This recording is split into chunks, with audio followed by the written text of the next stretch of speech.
Olá, bem-vindos! Hoje a gente vai fazer um mergulho profundo na microestrutura dos materiais metálicos. Esse campo de estudo, a metalurgia física, é simplesmente fundamental para a gente entender por que os metais se comportam como se comportam. E para começar, vamos direto a uma pergunta que parece simples, mas é a base de tudo. O que, no fim das contas, faz um metal ser um metal? O que lá dentro dele define suas propriedades? Olha, a resposta para isso está na sua arquitetura interna. As propriedades que a gente vê e usa num metal são, na verdade, uma consequência direta de como ele se organiza lá dentro, começando no nível atômico. Então, vamos começar pelo princípio de tudo.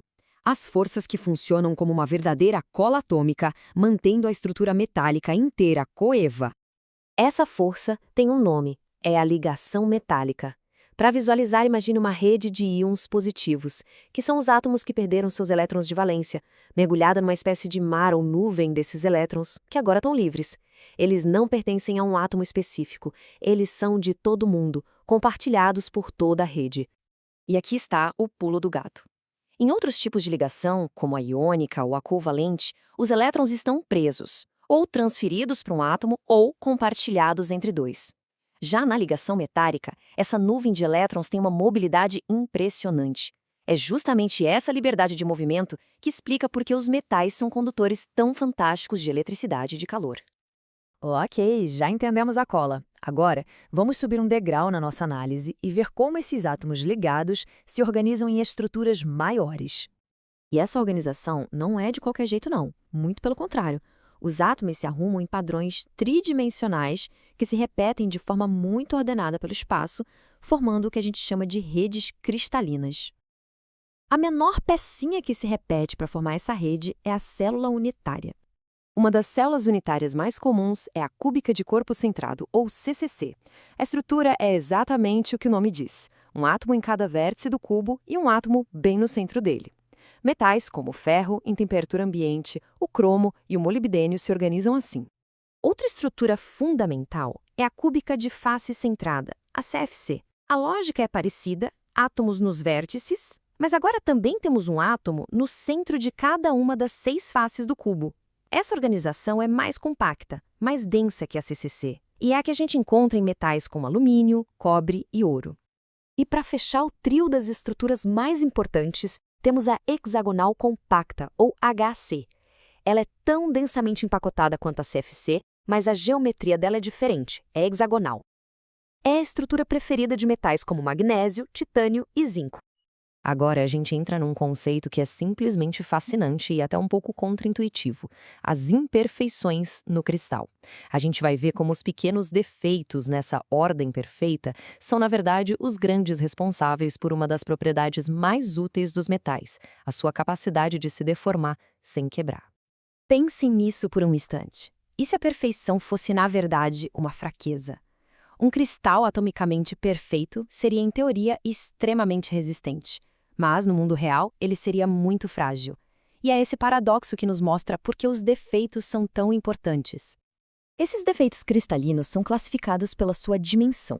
A gente tem os defeitos pontuais, ou dimensão zero, como um átomo faltando no lugar certo. Temos os defeitos de linha, ou 1D, como as discordâncias. Temos os de superfície, 2D, como os contornos de grão, que são as fronteiras entre um cristal e outro. E, finalmente, os defeitos de volume, ou 3D.